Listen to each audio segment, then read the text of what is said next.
உங்களை நேசிக்கிற அன்பின் தகப்பனே, உண்மை நன்றியோடு துதிக்கிறோம். நன்றி செலுத்துகிற ஆண்டவரே, அப்பா இந்த நாட்களில் கூட தேவன் எங்கள் மீது வைத்திருக்கிற, மனிதர் மீது வைத்திருக்கிற அன்பை வெளிப்படுத்தும்படியாக வேத புஸ்தகத்தில் 66 புஸ்தகங்களையும் நாங்கள் வாசிக்கிற பொழுது மைய கருத்து தேவன் மனிதர் மீது வைத்த அன்பு. அது வார்த்தையாக மாற்றம் இல்லாமல் தன் சொந்த குமாரனை கொடுத்து அந்த ரட்சிப்பை நிறைவேற்றின ஜீவனுள்ள தேவன். இந்த நாட்களில் நாங்கள் தியானம் செய்யும்படியாக கர்த்தர் தந்ததற்காக நாங்கள் நன்றி செலுத்துகிறோம். இந்த நாள்லையும் செய்தியை கர்த்தர் நீங்கள் பொறுப்பேற்றுக் கொள்ளுங்கள். ஏன்னா மறைச்சு நீங்கள் வெளிப்படுங்க, உங்கள் நாமத்தை மகிமைப்படுத்துங்க. எதிரான வல்லமைகளை இயேசுவின் நாமத்திலே கட்டி எங்கள் பாதத்தின் கீழாக்கி ஜெபிக்கிறோம். உங்கள் நாமத்தை உயர்த்துகிறோம். இயேசுவின் நாமத்தில் ஜெபிக்கிறோம் பிதாவே, ஆமென். ஆமென். அல்லேலூயா, அல்லேலூயா, அல்லேலூயா. யாவருக்கு கிருபையும் சமாதானம் உண்டாகட்டும். நான் இயேசுவின் நாமத்தில் எல்லாரையும் வாழ்த்துகிறேன். கர்த்தர் நல்லவர். பக்கத்தில் பார்த்து சொல்லுங்கள், கிருபையும் சமாதானம் உண்டாகட்டும், கிருபை சமாதானம் உண்டாகட்டும். ஹல்லேலூயா. இந்த நாளில் கூட நம்ம தியானிக்கும்படியாக இயேசுவின் இரத்தத்தை குறித்து நம்ம தியானிக்க போகிறோம். ஹல்லேலூயா. இந்த இயேசுவின் இரத்தம் எப்படி இருக்குன்னா, புது உடன்படிக்கையின் அடையாளமாக இருக்கிறது. எபிரேயர் 12:24 எடுத்தவங்க வாசிங்க. எபிரேயர் 12:24. எல்லோரும் வேத புக்கை திருப்பி அந்த பகுதிக்கு போய் வாசிங்க பார்ப்போம். புது உடன்படிக்கையின் மத்தியஸ்தராகிய இயேசுவினிடத்திற்கும், புது உடன்படிக்கையின் மத்தியஸ்தராகிய இயேசுவினிடத்திற்கும் ஆபேலுடைய இரத்தம் பேசினதை பார்க்கிலும், ஆபேலுடைய இரத்தம் பேசினதை பார்க்கிலும் நன்மையானவைகளை பேசுகிற இரத்தமாகிய, நன்மையானவைகளை பேசுகிற இரத்தமாகிய தெளிக்கப்படும் இரத்தத்தினிடத்திற்கும் வந்து சேர்ந்தீர்கள். தெளிக்கப்படும் இரத்தத்தினிடத்திற்கும் வந்து சேர்ந்தீர்கள். ஹல்லேலூயா, ஹல்லேலூயா. வந்து சேர்ந்திருக்கிற நம்ம ஆபேலின் இரத்தத்தை காட்டிலும் நன்மையை செய்கிற இரத்தம் இயேசுவின் இரத்தம். அந்த விலையேற பெற்ற இரத்தத்தினத்துக்கு நாம வந்து சேர்ந்திருக்கிறோம். ஹல்லேலூயா. எபிரேயர் 9:12 நீங்க பார்க்கும்போது, இரத்தம் சிந்துதல் இல்லாமல் பாவ மன்னிப்பு இல்லை என்று அழகாக அங்கே எழுதப்பட்டிருக்கும். இப்ப புதிய உடன்படிக்கையின் அடையாளமாக இயேசு இருக்கிறார் அப்படின்னா, பழைய உடன்படிக்கை என்ன, அது யார் யார் மூலமாக செய்தது, அதற்கு என்ன பலி கொடுக்கப்பட்டது, அதை பார்ப்போம். அதுக்கப்புறம் புதிய உடன்படிக்கை யார் யாரோட செய்தது, அதற்கு என்ன பலியாக கொடுக்கப்பட்டது என்பதை பார்த்து இந்த வார்த்தையை நம்ம வளருவோமாக. புதிய உடன்படிக்கை அது நியாயப்பிரமாணம். அது மோசேயின் மூலம் மிருகத்தின் இரத்தத்தினால் ஏற்படுத்தப்பட்டது. எபிரேயர் 9:18 22 வரைக்கும் அதை நம்ம பார்க்கலாம். நீங்க 22 மட்டும் வாசிங்களேன். எபிரேயர் நியாயப்பிரமாணத்தின்படி கொஞ்சம் குறைய எல்லாம் இரத்தத்தினாலே சுத்திகரிக்கப்படும், இரத்தம் சிந்துதல் இல்லாமல் மன்னிப்பு உண்டாகாது. நியாயப்பிரமாணத்தின்படி கொஞ்சம் குறைய எல்லாம் இரத்தத்தினாலே சுத்திகரிக்கப்படும். நியாயப்பிரமாணம் இருந்த நாட்களிலேயும் இந்த காரியங்கள் தான் நடந்து கொண்டே இருக்கிறது. தேவனோடு மனுஷன் ஏற்பட்ட இதை சரி செய்யும்படியாக பாவ நிவாரண பலியாகவும், குற்ற நிவாரண பலியாகவும், நன்றி பலியாகவும் எல்லாவற்றுக்குமே பார்த்தா ஒரு பலிகளை கொடுப்பாங்க.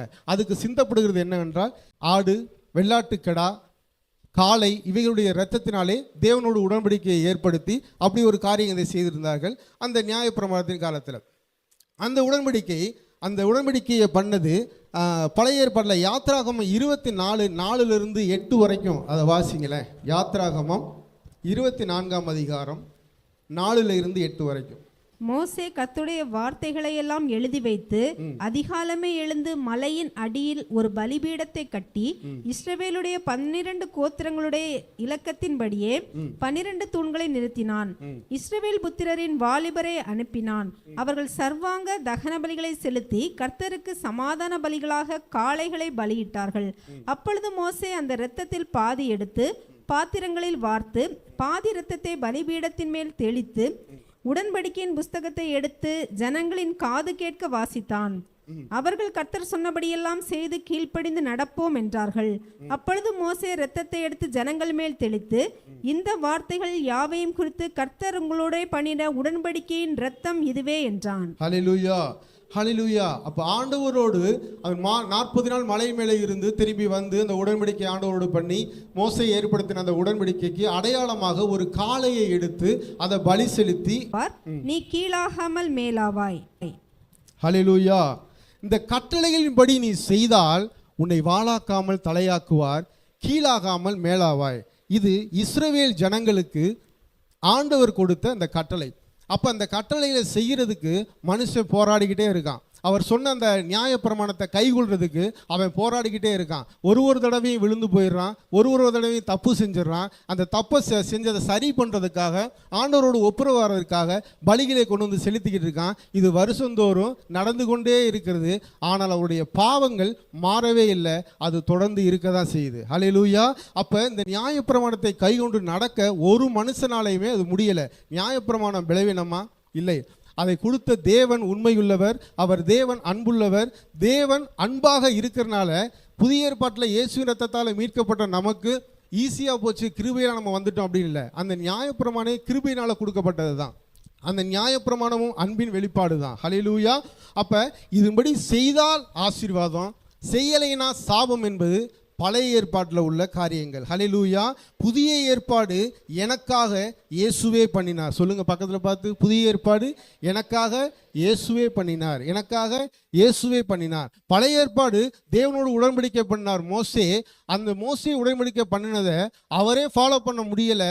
அவரும் மனுஷன்தான். அந்த கானான் தேசத்தை கூப்பிட்டு காமிக்கிறார், பார்த்துட்டியாப்பா, அதான் கானான் தேசம், நீ உள்ள போக மாட்டேன்னார் ஆண்டவர். ஹல்லேலூயா, ஹல்லேலூயா.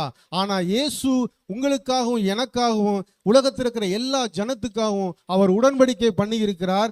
அந்த உடன்படிக்கையில் நம்ம இல்லை, இயேசுவே தேவனோடு பண்ணி இருக்கிறார். ரோமர் 5:8 நாம் பாவிகளாய் இருக்கையில் கிறிஸ்து இயேசு நமக்காக மரித்தார். பழைய உடன்படிக்கையில் இந்த பிரமாணம் இல்லை. எரேமியா 31:34 இனி வரப்போற மக்களோட நான் பண்ற உடன்படிக்கைன்னு ஆண்டவர் இங்கே சொல்லியிருக்கிறார். எபிரேயர் 8:11, 12, 13 வாசிக்கலாம். எபிரேயர் 8. அப்பொழுது சிறியவன் முதற்கொண்டு பெரியவன் வரைக்கும் எல்லாரும் என்னை அறிவார்கள். ஆகையால் கர்த்தரை அறிந்து கொள் என்று ஒருவன் தன் அயலானுக்கும் ஒருவன் தன் சகோதரனுக்கும் போதிக்க வேண்டுவதில்லை. ஏனெனில் நான் அவர்கள் அநியாயங்களை கிருபையாய் மன்னித்து அவர்கள் பாவங்களையும் அக்கிரமங்களையும் இனி நினையாதிருப்பேன் என்று கர்த்தர் சொல்லுகிறார். புது உடன்படிக்கை என்று அவர் சொல்லுகிறதினாலே முந்தினதை பழமையாக்கினார். பழமையானதும் நாள்பட்டதுமாய் இருக்கிறது, உருவழிந்து போக காலம் சமீபித்திருக்கிறது. ஹல்லேலூயா. அப்ப புது உடன்படிக்கை முந்தினதை பழமையாக்கினார் அப்படின்னா முந்தினது என்ன, புதுசு என்ன? சத்தமா சொல்லுங்க. முந்தினது மோசையினால் ஏற்படுத்தப்பட்ட உடன்படிக்கை. அந்த புது உடன்படிக்கை அந்த முந்தினதை அவர் பழமையாக்கினார். அது நாள்பட்டதும் உருவழிந்து போகும் காலம் சமீபத்தது. இயேசு வந்ததுக்கு அப்புறம் அந்த பழைய உடன்படிக்கை இல்ல, புதிய உடன்படிக்கையை நிலைநிறுத்துவதற்காகவே ஆண்டவராய் இயேசு கிறிஸ்து வந்தார். அந்த புதிய உடன்படிக்கை தான் இயேசு தேவனோடு பண்ண உடன்படிக்கை. அந்த உடன்படிக்கை ஒரே தடவை அவர் பண்ணியிருக்கிறார். ஒரே தடவை தன்னை பலியாக கொடுத்திருக்கிறார். அந்த ஒரே தடவை கொடுத்த அந்த பலியினால பாவியிலையும் அக்கிரமத்திலையும் பாவத்திலையும் துரோகத்திலையும் சிக்கியிருந்த மனுஷன் இயேசுவை விசுவாசிக்கிற பொழுது அவர் சிந்தின இரத்தத்தை அவர் ஏற்றுக்கொண்டு அவர்தான் தேவன் என்று நம்புகிற பொழுது ஒரே தரம் அவன் மன்னிக்கப்படுகிறான். கடைசி வரைக்கும் அவன் நீதிமானாவே இருக்கிறான். ஹல்லேலூயா, ஹல்லேலூயா. இதைத்தான் பவுல் சொல்றாரு எபேசியர் 2:11-16 வரைக்கும். எபேசியர் 2:11-16. ஆனபடியினாலே முன்னே மாம்சத்தின்படி புறஜாதியா இருந்து மாம்சத்தின் கையினால் செய்யப்படுகிற விருத்த சேதனம் உடையவர்களால் விருத்த சேதனம் இல்லாதவர்கள் எனப்பட்ட நீங்கள் அக்காலத்திலே கிறிஸ்துவை சேராதவர்களும் இஸ்ரவேலுடைய காணியாட்சிக்கு புறம்பானவர்களும் வாக்குத்தத்தத்தின் உடன்படிக்கைகளுக்கு அந்நியரும் நம்பிக்கை இல்லாதவர்களும் இவ்வுலகத்தில் தேவனற்றவர்களுமாய் இருந்தீர்கள் என்று நினைத்துக் கொள்ளுங்கள்.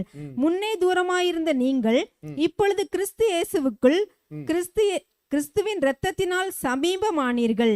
எப்படியெனில் அவரே நம்முடைய சமாதான காரணராகி இரு திறத்தாரையும் ஒன்றாக்கி பகையாக நின்ற பிரிவினையாகிய நடுச்சுவரை தகர்த்து சட்டதிட்டங்களாகிய நியாயப்பிரமாணத்தை தம்முடைய மாம்சத்தினாலே ஒழித்து இரு திறத்தாரையும் தமக்குள்ளாக ஒரே புதிய மனுஷனாக சிருஷ்டித்து இப்படி சமாதானம் பண்ணி பகையை சிலுவையிலே கொன்று அதனால் இருதிறத்தாரையும் ஒரே சரீரமாக தேவனுக்கு ஒப்புரவாக்கினார். ஹல்லேலூயா, ஹல்லேலூயா. பாருங்க, ஆனபடினாலே முன்னே மாம்சத்தின்படி புறஜாதியா இருந்து மாம்சத்தின் கையினால் செய்யப்படுகிற விருத்த சேதனம் உள்ளவர்களால் விருத்த சேதனம் இல்லாதவர்கள் எண்ணப்பட்ட நீங்கள் அக்காலத்தில் கிறிஸ்துவை சேராதவர்கள். இது காரியம் என்னன்னா, நம்ம ஆரம்பத்தில் இருந்து நம்ம யூத கூட்டம் கிடையாது. நம்ம ஆரம்பத்திலிருந்து இயேசுவின் வழி வந்த ஆண்டவர் தெரிந்து கொண்ட இஸ்ரவேல் ஜனங்களும் கிடையாது. நம்ம யாரு? எல்லாருமே புறஜாதியார் தான். ஹல்லேலூயா. அந்த புறஜாதியார் இஸ்ரவேல் ஜனத்துக்கு ஆண்டவர் நியாயப்பிரமாணம் கொடுத்திருக்கிறார். அந்த நியாயப்பிரமாணத்தை அவன் செஞ்சா ஆசீர்வாதம், செய்யலைன்னா சாபம். அப்ப அந்த நியாயப்பிரமாணம் இவன் தவறு செய்யும் பொழுது உணர்த்தி கொண்டே இருக்கும், பாவத்தை குறித்து அவன்கிட்ட பேசிக்கிட்டே இருக்கும். புறஜாதியாருக்கு நியாயப்பிரமாணம் கிடையாது. ஆனா ஆண்டவர் இருதயத்துல மனசாட்சியின் பிரமாணம் ஒன்று புறஜாதியாருக்கு நமக்குள்ள இருக்கு. அது பேசிக்காவே மனுஷனுக்குள்ள இருக்கு. அப்ப நமக்கு நியாயப்பிரமாணம் இல்லை, மனசாட்சியின் பிரமாணத்துக்குள்ள நம்ம இருக்கிறோம். அப்ப நம்ம தப்பு செய்யும் போது நம்ம ஐயோ தப்பு செஞ்சிட்டோமே, வழி தெரியல, என்ன பண்ணணும்னு தெரியல, ஏது பண்ணணும் தெரியல. இந்த நாட்களையும் இயேசுவை ஏற்றுக்கொள்ளாம இருக்கிற எத்தனையோ பேர் பாவம் செஞ்சுட்டு அதை சரி செய்வதற்கு எத்தனையோ காரியங்கள்ல போராடி கொண்டிருக்கிறாங்க, எதையோ செஞ்சுக்கிட்டு இருக்கிறாங்க. ஆனா இயேசுவின் ரத்தம் தான் நம்மை விடுதலையாக்கும். ஹல்லேலூயா. அப்ப பாருங்க, அந்த மனசாட்சியின் பிரமாணம் அவனை குத்திக்கிட்டே இருக்குது. அவனை விடுதலை கொடுக்கறதுக்கு எப்படி தெரியலையே அப்படின்னு இருக்கு. நியாயப்பிரமாணத்தை பிடிச்சிருக்கிற ஆள் என்ன பண்றான்?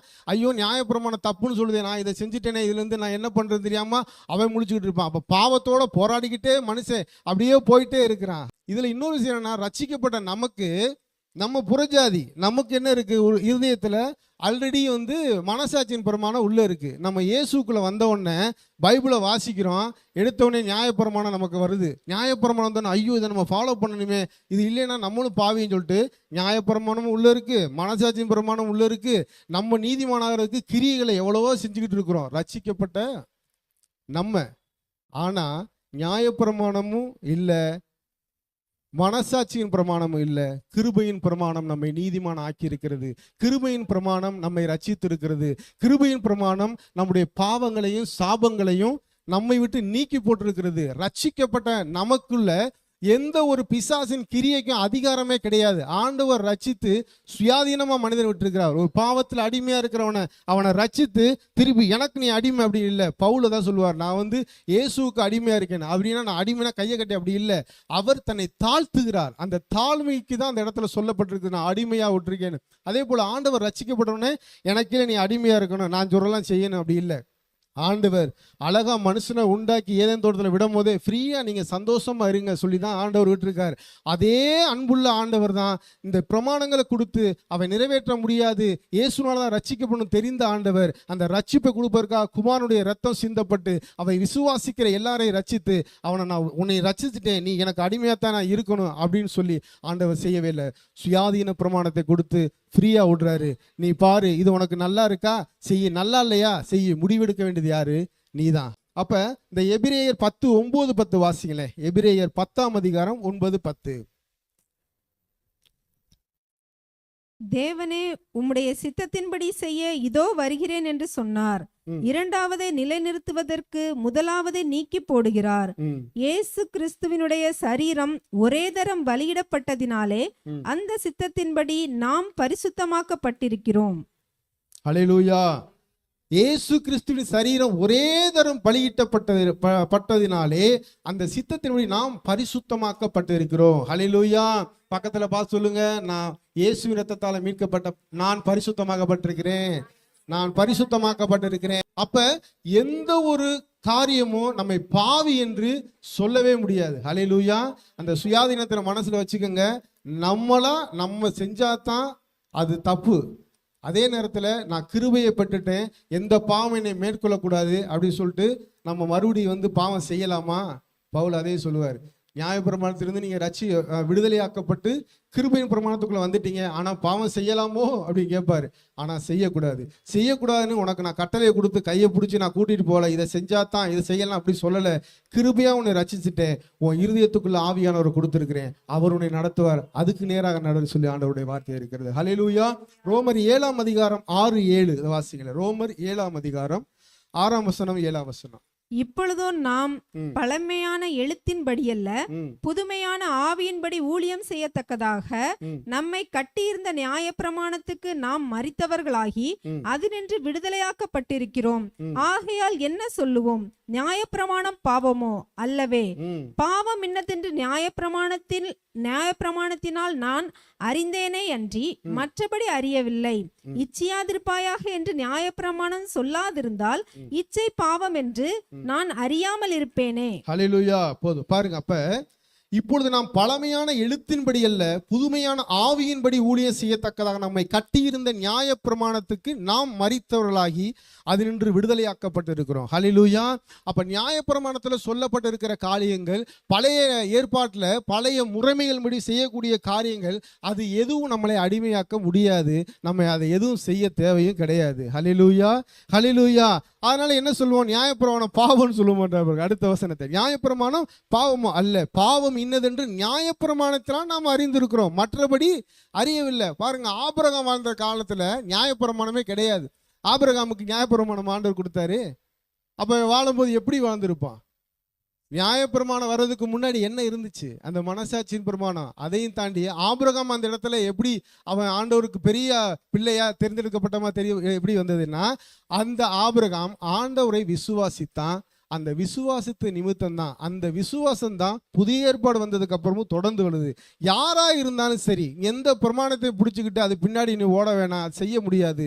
செஞ்சு முடித்த இயேசு, உனக்காக எனக்காக ரத்த சிந்தின இயேசு, அவரை பிடிச்சிக்க. அவர் எல்லாவற்றையும் செய்து முடித்தவராய் பூரணராய் இருக்கிறார். ஹல்லேலூயா. கிரியையினால எந்த ஒரு மனுஷனும் நீதிமான் ஆகவே முடியாது. நான் சர்ச்சுக்கு கரெக்டாக வரேன், நான் எல்லா இதுலேயும் கலந்துக்கிறேன், நான் பல பேருக்கு தான தர்மம் பண்ணுறேன், நான் அநேகருக்கு வாழ்வு கொடுத்துருக்கேன், இதனால யாரும் பரலோகம் போக முடியாது. இந்த கிரியையினால எவனும் இயேசு இடத்துல வரவே முடியாது. தன்னை தாழ்த்துகிறவன் உயர்த்தப்படுவான். இயேசுவுக்கு முன்பாக நம்மளை தாழ்த்தணும். நான் பாவி என்பதை அவர்கிட்ட அறிக்கையிடணும். நீங்க போய் ஒரு கூட்டுக்குள்ள உட்கார்ந்து ஒரு ஃபாதர்கிட்ட நான் செஞ்ச பாவத்தெல்லாம் சொல்றதுனால உங்களுக்கு ஒரு பிரயோஜனமும் இல்லை. ஹல்லேலூயா. நீங்க இருக்கிற இடத்துல முழங்கால் போட்டு இயேசு இடத்துல சொல்லுங்க. வானத்தையும் பூமியை உண்டாக்கின தேவனிடத்துல நீங்க சொல்லுங்க. அந்த பாவத்திலிருந்து விடுதலை அவர் கொடுப்பார். ஏன்னா அதுக்கு பரிகாரி இயேசு தன் இரத்தத்தை சிந்தினார். ஹல்லேலூயா. ரோமர் 7ஆம் அதிகாரம், ரோமர் 7ஆம் அதிகாரம் 9-10. முன்னே நியாயப்பிரமாணம் இல்லாதவனாய் இருந்தபோது நான் ஜீவனுள்ளவனாய் இருந்தேன். கற்பனை வந்தபோது பாவம் உயிர் கொண்டது.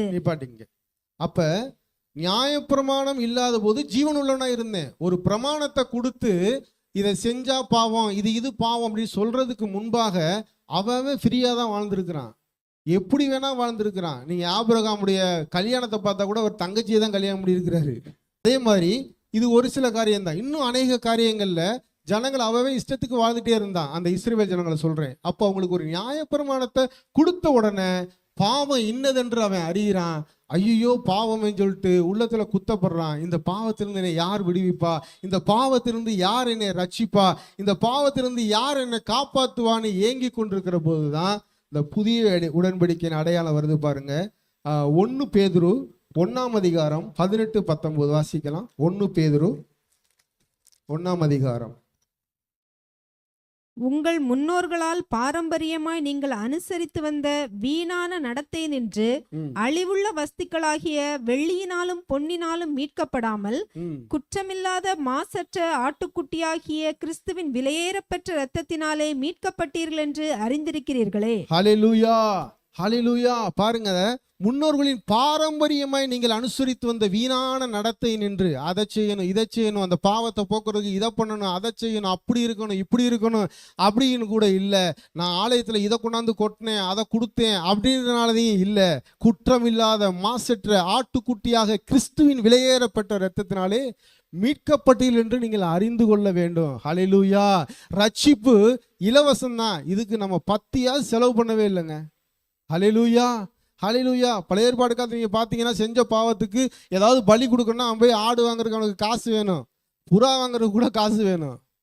இப்போ இயேசுகிட்ட வந்து தன் பாவத்தை அறிக்கிட்ட சொந்த பிள்ளையா மாறதுக்கு ஒன்றும் இல்லை, தாழ்மை வேணும், பாவின்றதை ஒத்துக்கிறணும், அவ்வளோதான், வேற ஒன்றுமே இல்லை. ஹல்லேலூயா. புதிய உடன்பாட்டின் அடையாளமாய் புனித ரத்தம் நீர் சிந்தி நீரே. சேர்ந்து பாடுவோம். புதிய உடன்பாட்டின் அடையாளமாய் புனித ரத்தம் நீர் சிந்தி நீரே. சத்திய ஜீவ வார்த்தையாலே மரித்த வாழ்வையே மாற்றி நீரே. சொல்லுங்க. சத்திய ஜீவ வார்த்தையாலே மரித்த வாழ்வையே மாற்றி நீரே. நன்றி தகப்பனே, நன்மைகள் செய்திரே. நன்றி தகப்பனே, நன்மைகள் செய்தீரே. நன்றி பலிபீடம் கட்டுவோம், நல்ல தெய்வம் நன்மை செய்தார். உணர்ந்து நன்றி பலிபீடம் கட்டுவோம், நல்ல தெய்வம் நன்மை செய்தார். செய்த நன்மை ஆயிரங்கள் சொல்லி சொல்லி பாடுவேன். ஆமென். செய்த நன்மை சொல்லி சொல்லி பாடுவேன். ஹல்லேலூயா, ஹல்லேலூயா. எவ்வளவு பெரிய நன்மை ஆண்டவர் செஞ்சிருக்கார் பாருங்க. தேவன் மனிதன் மீது வைத்த அந்த அன்பு, தேவன் மனிதன் மீது வைத்த அந்த இரக்கம், அந்த கிருபை. ஹல்லேலூயா. நியாயப்பிரமாணம் செய்து முடிக்கலையே தவிச்சுக்கிட்டு இருந்த அவங்களுக்கும் சரி, மனசாட்சியின்படி நான் குத்துண்டு கிடக்கிறேனே, பாவியா இருக்கிறேனே, என்னை விடுவிக்க யார் இருக்கா, என்னென்னத்தையோ பண்ணுறேன், அதை பண்ணிட்டு வந்ததுக்கு அப்புறமும் நைட்டு தூக்கம் வரல எனக்கு, நான் செஞ்ச பாவம் இருதயத்தில் குத்துதே அப்படின்னு தவித்துக்கிட்டு இருந்த மனுஷனுக்கு சரி, விடுதலையாக இரட்சகராக தன் ஜீவனை கொடுத்து ரத்தம் சிந்தி மீட்பதற்காக பூமியில் வந்து இயேசு பிறந்தார். ஹல்லேலூயா, ஹல்லேலூயா. இந்த இரத்தத்தை இயேசுவை இப்படி வச்சுக்கிறோமே, இந்த இரத்தத்தை இயேசுவை விசுவாசிக்கிற நமக்கு அவர் தந்திருக்கிற, இல்லை இனிமே இல்லை இப்ப விசுவாசிக்கிற அந்த ஜனங்களுக்கு ஆண்டவர் கொடுத்திருக்கிற நன்மைகளை நம்ம இப்ப பார்ப்போம். கொலைசேயர் 1:13-14 எடுத்து வாசிப்போம். கொலைசேயர் 1:13-14. இருளின் அதிகாரத்தினின்று நம்மை விடுதலையாக்கி தமது அன்பின் குமாரனுடைய ராஜ்யத்திற்கு உட்படுத்தினவருமாய் இருக்கிற பிதாவை சோஸ்தரிக்கிறோம். குமாரனாகிய அவருக்குள் அவருடைய இரத்தத்தினாலே பாவ மன்னிப்பாகிய மீட்பு நமக்கு உண்டாயிருக்கிறது. ஹல்லேலூயா, ஹல்லேலூயா. பாவ மன்னிப்பின் மீட்பு இருளில் இருந்த ஜனங்களுக்கு, இருளில் இருந்த மனிதனுக்கு விடுதலையை கொடுத்தது அந்த இரத்தம். ஹல்லேலூயா. எத்தனையோ இருளான சூழ்நிலை, எத்தனையோ கஷ்டம், எத்தனையோ கவலை, வேதனை, துக்கத்தில் கிடந்த மனிதனுக்கு இயேசு ஒளியாக வந்தார். ஹல்லேலூயா. யோவான் அதான் எழுதுகிறார், இருளில் இருந்த ஜனங்கள் பெரிய வெளிச்சத்தை கண்டார்கள் என்று. ஹல்லேலூயா. அந்த வெளிச்சமாகிய கிறிஸ்துவை ஏற்றுக்கொள்கிற பொழுது அந்த இருள் அவனை விட்டு விலகுகிறது, அந்த பாவ இருள் அவனை விட்டு விலகுகிறது. பரிசுத்த ஆவியானவராய் அவனுக்குள்ளே வந்து ஆண்டவர் நடத்துகிறவராய் இருக்கிறார். ஹல்லேலூயா. எபேசியர் 1:7 இயேசுவின் இரத்தத்தினாலே பாவ மன்னிப்பு. வாசிக்க வேண்டாம், டைம் ஆயிரும். எபேசியர் 1:7 இயேசுவின் இரத்தத்தினாலே பாவ மன்னிப்பு. பாவ மன்னிப்பு அப்படின்னு சொல்லி அந்த காரியத்தை நம்ம என்ன செஞ்சாலும் சரி அது எதுலையுமே நிறைவேற முடியவே முடியாது. இயேசுவின் இரத்தம் மட்டும்தான் ஒரு மனுஷனை பாவத்திலிருந்து விடுவிக்கும், ரட்சிக்கும் என்று நாம் நன்றாக அறிந்து கொள்ள வேண்டும். எபிரேயர் 10:10 நம்ம பார்த்தோம்னா, நமக்காக அவர் பலியானதினால் நாம் பரிசுத்தமாக்கப்பட்டோம். ஏற்கனவே சொன்ன பார்த்தீங்களா, நமக்காக அவர் பலியானதினால நம்ம பரிசுத்தமாக்கப்பட்டிருக்கிறோம். பரிசுத்தமாக்கப்பட்ட நம்ம ஒவ்வொரு நாளும் பரிசுத்திலே வளர்றதுக்கு பரிசுத்த ஆவியானவர் அவரே நமக்கு தந்திருக்கிறார். ஹல்லேலூயா, ஹல்லேலூயா. எவ்வளவு ஒரு நல்ல தேவன் பாருங்க. ஹல்லேலூயா. எபிரேயர் 13:11. எபிரேயர் 13:11-12. ஏனென்றால் எந்த மிருகங்களுடைய இரத்தம் பாவங்கள் நிமித்தமாய் பரிசுத்த ஸ்தலத்துக்குள் பிரதான ஆசாரியனாலே கொண்டு வரப்படுகிறதோ அந்த மிருகங்களின் உடல்கள் பாளையத்துக்கு புறம்பே சுட்டரிக்கப்படும். அந்தபடியே இயேசுவும் தம்முடைய சொந்த இரத்தத்தினாலே ஜனத்தை பரிசுத்தம் செய்யும்படியாக நகர வாசலுக்கு புறம்பே பாடுபட்டார். ஹல்லேலூயா, ஹல்லேலூயா. பாருங்க, இந்த யூத ஜனங்கள்ல ரட்சிக்கப்படாம இருக்கிறவங்க இந்த வசனத்தெல்லாம் வாசிக்கிறாங்களா என்னன்னு சொல்ல, இது அழகா சொல்லப்பட்டிருக்குது. பழைய ஏற்பாட்டுல பலிகள் எப்படி செலுத்தணும், அந்த பலி செய்யப்பட்ட அந்த மிருகத்துடைய உடல் எங்கே கிடக்கும், அந்த இரத்தம் எங்கே இருக்கும், எல்லாம் அழகா இங்கே சொல்லப்பட்டிருக்கும். அதே போலவே இயேசு தம்முடைய சொந்த இரத்தத்தினாலே ஜனத்தை பரிசுத்தம்படியாக நகர வாசலுக்கு புறம்பே பாடுபட்டார். கல்கதா மலையில ஊருக்கு வெளியில அவர் நமக்காக சிலுவையில அறையப்பட்டு நமக்காக இரத்தம் சிந்தி நம்மை மீட்ட இரட்சகராக அவர் இருக்கிறார். ஹல்லேலூயா, ஹல்லேலூயா.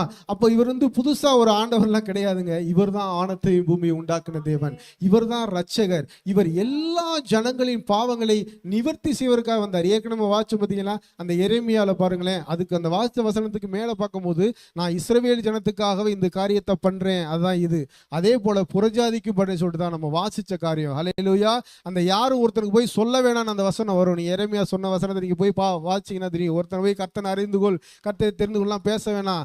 ஆண்டவரே செய்வார். எப்படி செய்வார்? இந்த இரத்தத்தினால மீட்கப்பட்ட ஜனங்களை கொண்டு அவர் செய்வார். கொலைசேயர் 1:20-21 வாசிங்க. கொலைசேயர் 1:20-21. அவர் சிலுவையில் சிந்தின இரத்தத்தினாலே சமாதானத்தை உண்டாக்கி பூலோகத்தில் உள்ளவைகள் பரலோகத்தில் உள்ளவைகள் யாவையும் அவர் மூலமாய் தமக்கு ஒப்புரவாக்கிக் கொள்ளவும் அவருக்கு பிரியமாயிற்று. முன்னே அந்நியராயும் துர்க்கிரியைகளினாலே மனதிலே சத்துருக்களாயும் இருந்த உங்களையும் பரிசுத்தராகவும் குற்றமற்றவர்களாகவும் கண்டிக்கப்படாதவர்களாகவும் தமக்கு முன் நிறுத்தும்படியாக அவருடைய மாம்ச சரீரத்தில் அடைந்த மரணத்தினாலே இப்பொழுது ஒப்புரவானீர்கள். ஹல்லேலூயா, ஹல்லேலூயா. அவர் தன்னை பலியாக கொடுத்த நிமித்தம் பாவியா இருந்த நாம் பிதாவோடு ஒப்புரவா இருக்கிறோம். ஹல்லேலூயா, ஹல்லேலூயா. பாருங்க, ஆண்டவரிடத்துல ஒப்புரவாருக்கு எந்த ஒரு மீடியேட்டரும் நமக்கு தேவையே கிடையாது. வானத்தையும் பூமியை படைத்த தேவனை நம்ம கூப்பிடுறதுக்கு, அப்பான்னு கூப்பிடுறதுக்கு புத்திர சுகாரத்தின் ஆவியை நமக்கு தந்திருக்கிறாரு. நான் உங்களுக்காக நான் ஆண்டவர்கிட்ட போய் நிற்கிறேன், திறப்பில் நின்று உங்களுக்காக ஜெபிக்கிறேன், அந்த முக்குள் நின்று ஜெபிக்கிறேன், அதுக்கெல்லாம் இங்கே வேலையே இல்லை. அவங்கவுங்க இருக்கிற இடத்துல முழங்கால போட்டு நீங்கள் ஆண்டவர்கிட்ட பேசுங்க. அப்பான்னு கூப்பிடும் போது அவர் என்ன மகனேன்னு கேட்டு பதில் தந்து நடத்துகிற ஜீவனுள்ள தேவனாக இருக்கிறார். ஹல்லேலூயா. பழைய ஏற்பாட்டில் பார்த்தீங்கன்னா அந்த ஆசாரியன் முதல்ல தன்னை சுத்திகரித்து கொண்டு அதுக்கப்புறம் ஜனங்களுக்காக சுத்திகரித்து கொண்டு உள்ளே போவான்.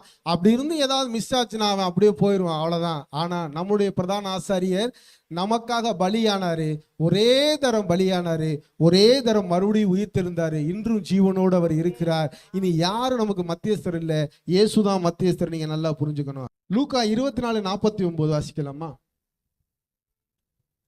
லூக்கா 24:49.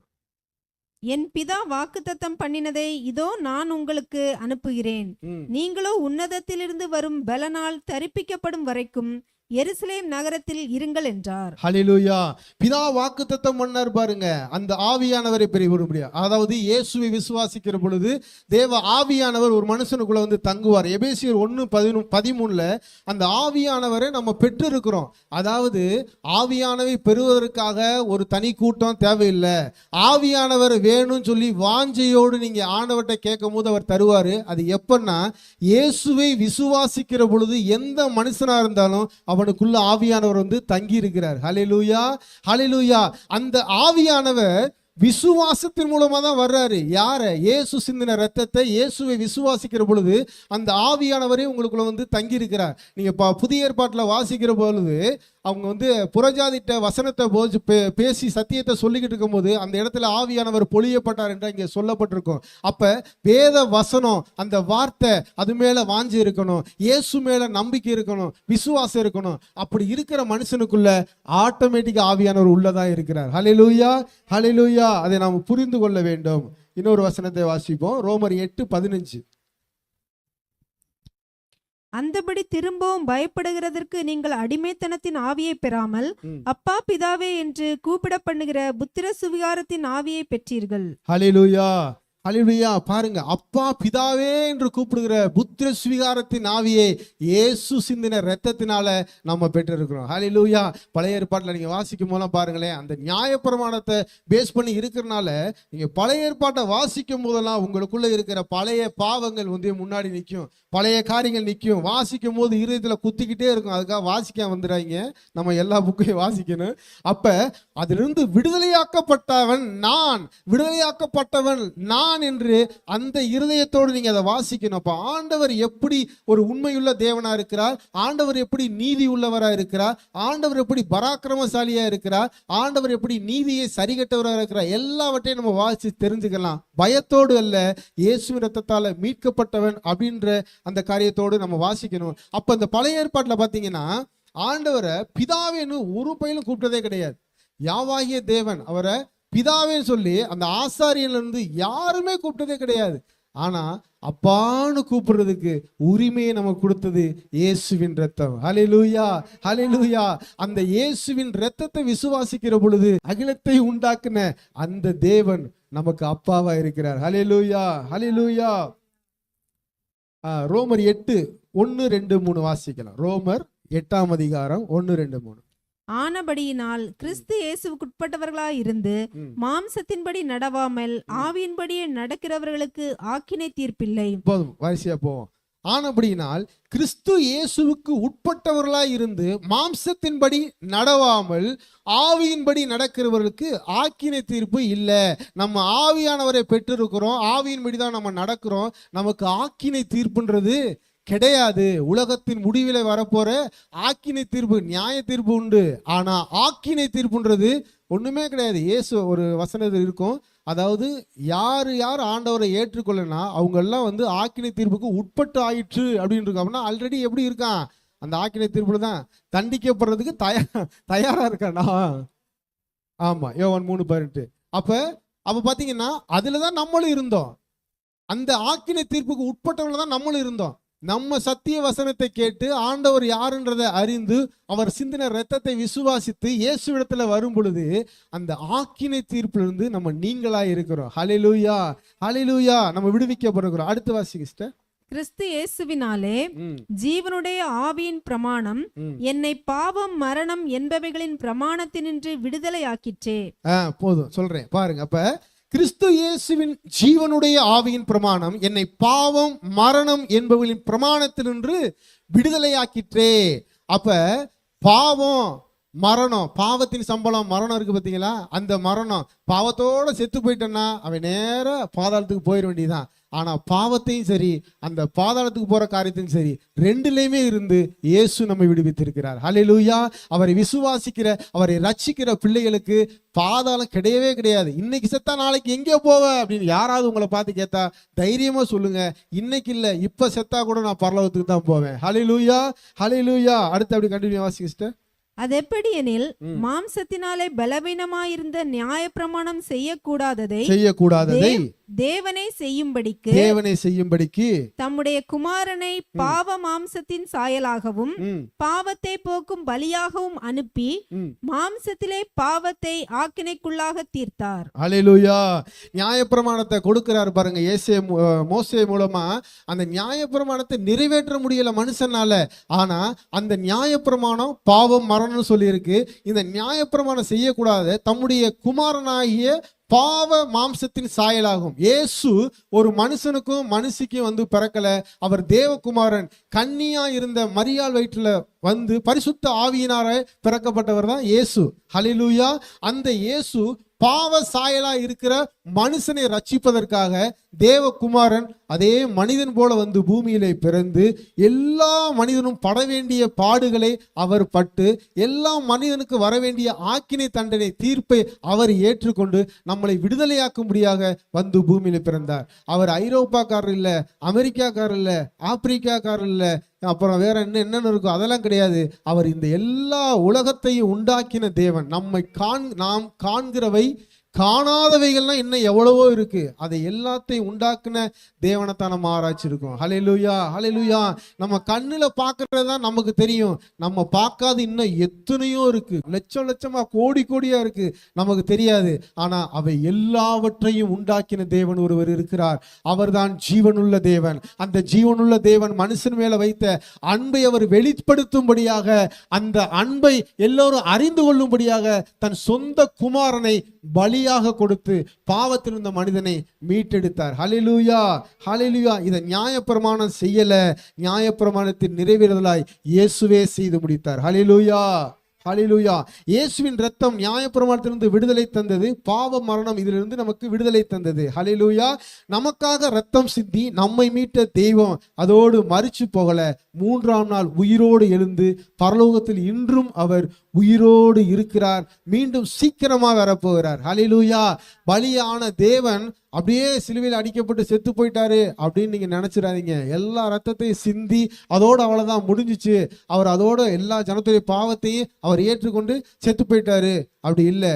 அவர் செத்து போனது உண்மைதான். ஆனா 3ஆம் நாள் உயிரோடு எழுந்தவர் இருந்த தேவனாய், இன்றும் பிதாவின் வலது பார்சத்தில் வீற்றிருக்கிற தேவனாய் அவர் இருக்கிறார். அவர் ஜீவனுள்ள தேவனாய் இருக்கிறார். ஹல்லேலூயா. நீங்க இன்னும் ஆண்டவரை அறியாத ஜனங்களிடத்துல நீங்க போய் பேசும்போது பாத்தீங்கன்னா எதாவது சொல்லுவாங்க, அவரும் வந்து எல்லாம் செத்து தானே போயிட்டாரு, சிலுவையில் அறையப்பட்டு அவர் எல்லாமே நிர்வாணி ஆகி ரத்த சிந்தி எல்லாம் முடிச்சு செத்து போயிட்டார்ல அப்படிதான் சொல்லுவாங்க. ஆனா நீங்க வரலாற்று பூர்வமாக நீங்க பாத்தீங்கன்னா நம்ம ஆராதிக்கிற தேவன் ஒருவரே தேவன் என்று இருக்கும். வேற எதுக்குமே ஆதாரபூர்வமா கிடையாது. 1000 வருஷத்துக்கு முன்னாடி இயேசு பிறந்ததுக்கு முன்னாடி கல்வெட்டுல எழுதப்பட்டிருக்கு, அதுல பொறிக்கப்பட்டிருக்கு, இப்படி எல்லாமே சொல்லுவாங்க. அந்த எழுதப்பட்டதும் பொறிக்கப்பட்டதும் மனுஷன்தான். ஆனா அந்த மனுஷன் தேவன் கிடையாது. அதை எழுதினவன் தேவன் கிடையாது. திருவள்ளுவர் தேவன் கிடையாது. சுவாமி விவேகானந்தரும் தேவன் கிடையாது. இவர்கள் எல்லாம் தேவன் வருகிற நாட்களிலே அவருடைய அன்பை உணர்ந்தவர்கள். ஹல்லேலூயா, ஹல்லேலூயா. அப்ப நியாயப்பிரமாணம் செய்யக்கூடாதே செய்து முடித்த இயேசு கிறிஸ்து இன்றும் ஜீவனுள்ள தேவனாய் அவர் நமக்குள்ளே வாசம் செய்கிறவராய் இருக்கிறார். ஹல்லேலூயா. வெளிப்படுத்தின விசேஷம் 1:18 வாசிங்களேன்.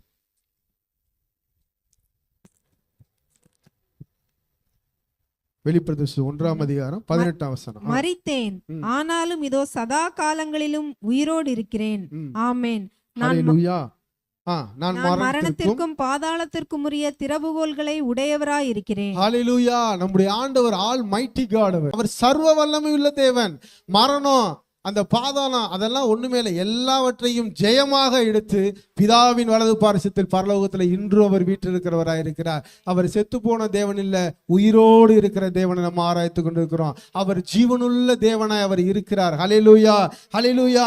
பாருங்க, அந்த சில பேர்லாம் சொல்லுவாங்க இயேசு ஆமா அவர் வாழ்ந்த நாட்களே பார்த்தீங்கன்னா அந்த கல்லறை திறக்கப்பட்டது, அங்கே ஆண்டவருடைய சரீரம் இல்லை.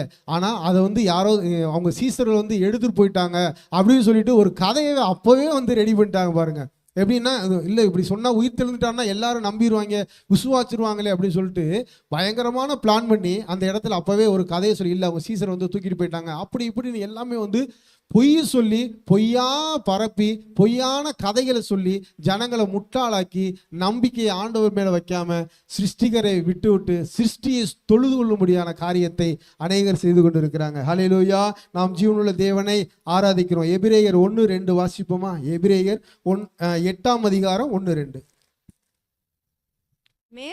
மேற்சொல்லிய முக்கியமான பொருள் என்னவெனில், பரலோகத்திலுள்ள மகத்துவ ஆசனத்தின் வலது பாரிசத்திலே உட்கார்ந்திருக்கிறவருமாய் பரிசுத்த ஸ்தலத்திலும் மனுஷரால் அல்ல கர்த்தரால் ஸ்தாபிக்கப்பட்ட மெய்யான கூடாரத்திலும் ஆசாரிய ஊழியம் செய்கிறவருமாய் இருக்கிற பிரதான ஆசாரியர் நமக்கு உண்டு.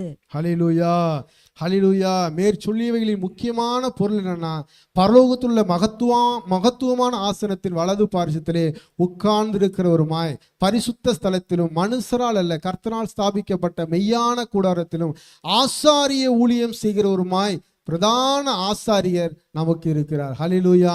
பிரதான ஆசாரியராய் அவர் இயேசு நம்மோடு இருக்கிறார். ஹல்லேலூயா. நம்ம சில நேரத்தில் தவறி விழுந்துருவோம், சில நேரத்தில் தப்பு பண்ணிடுவோம், ஏதோ ஒரு காரியத்தில் நம்ம சிக்குன்றுவோம், ஆண்டவருக்கு பிரியமில்லாத காரியத்தை செய்திருவோம். ஆனாலும் நம்ம ஏற்கனவே சொன்னது போல தான், கிருபையினால் ரட்சிக்கப்பட்ட நாம தொடர்ந்து அப்படியே இருந்துடலாமா? இருக்கக்கூடாது. நம்ம என்ன பண்ணணும்? ஆண்டவர்கிட்ட ஒப்புரவாகணும். ஆண்டவர்கிட்ட பாவத்தை செய்யும் போது அவர் விட்டுறாரு. ஆண்டவர் பிதாவாகிய தேவனத்துல இருக்கிறார். ஹல்லேலூயா. அதை ஏற்கனவே சொன்னதான் பாருங்க. நீங்கள் பாவம் செய்யாதபடிக்கு இவைகளை உங்களுக்கு எழுதுகிறேன். ஒருவன் பாவம் செய்வானானால் நீதிபரராய் இருக்கிற இயேசு கிறிஸ்து நமக்காக பிதாவினிடத்தில் பரிந்து பேசுகிறவராய் இருக்கிறார். ஹல்லேலூயா. ரட்சிக்கப்பட்ட நம்மளும் விழுந்து போறதுக்கு காரியங்கள் உண்டு. ரட்சிக்கப்பட்ட நம்மளும் தவறு செய்யறதுக்கு வாய்ப்புகள் உண்டு. அதே நேரத்தில் குற்ற மனசாட்சியோடு இல்லை, ஆண்டவர்கிட்ட போய் ஒப்புரவாகி அவரோடு இணைந்து நம்ம ஓடணும். அந்த இரத்தம் நமக்காக பேசிக்கொண்டே இருக்கும். ஹல்லேலூயா, ஹல்லேலூயா. கடைசியாக இயேசு சிந்தின இரத்தத்தினால நமக்கு கிடைக்கிற பலன் நித்திய ஜீவன். ரோமர் 6ஆம் அதிகாரம் 23 வாசிக்கலாம். ரோமர் 6:23. பாவத்தின் சம்பளம் மரணம், தேவனுடைய கிருபை வரமோ நம்முடைய கர்த்தராகிய இயேசு கிறிஸ்துவினால் உண்டான நித்திய ஜீவன். ஹல்லேலூயா, ஹல்லேலூயா. பாவத்தின் சம்பளம் மரணமாக இருக்கிறது. எந்த பாவம் செய்த ஆத்துமா சாகவே சாவும். அந்த பாவத்தில் இருந்தும் மரணத்தில் இருந்தும் மீட்கிறவர், ரட்சிக்கிறவர் இரட்சகராகிய இயேசு கிறிஸ்து. அவரை விசுவாசிக்கிற பொழுது, அவரை ஏற்றுக்கொள்கிற பொழுது நித்திய ஜீவன் நமக்கு உண்டு. நித்திய ஜீவனை தருகிற இயேசுவின் இரத்தத்தை நம்ம விசுவாசிப்போம். நம்முடைய வாழ்க்கையில ஆண்டவர் பெரிய காரியங்களை செய்வார். எழுந்து நின்று நாம் கர்த்தரை கொஞ்ச நேரம் அப்படி ஆராதிப்போம். ஹல்லேலூயா. Thank you Jesus. இந்த புதிய உடன்பாட்டின் அடையாளம் இயேசுவின் இரத்தம். அந்த இரத்தம் பழைய ஏற்பாடு பழைய உடன்படிக்கை போலல்ல, மிருகத்தினாலான உடன்படிக்கை அல்ல, மிருகத்தின் இரத்தமும் அல்ல, தேவ குமாரனுடைய இரத்தம். அந்த விலையேற பெற்ற இரத்தத்தினால நம்ம மீட்பை பெற்றிருக்கிறோம். விலையேறப்பட்ட இரத்தத்தினால நம்ம ரட்சிப்பை பெற்றிருக்கிறோம். அந்த ரட்சிப்பை குறித்து நாம் கவலையற்றவர்களாக இருக்கவே கூடாது. ஆண்டவருக்காக சாட்சி உள்ளவர்களாக இருக்கணும். எந்த பாவமும் நம்மை மேற்கொள்ளவே முடியாது. எந்த ஒரு பாரம்பரியத்தில் இருக்கிற எந்த ஒரு பிசாசின் கிரியைகளும் நம்மிடத்துல வரவே முடியாது.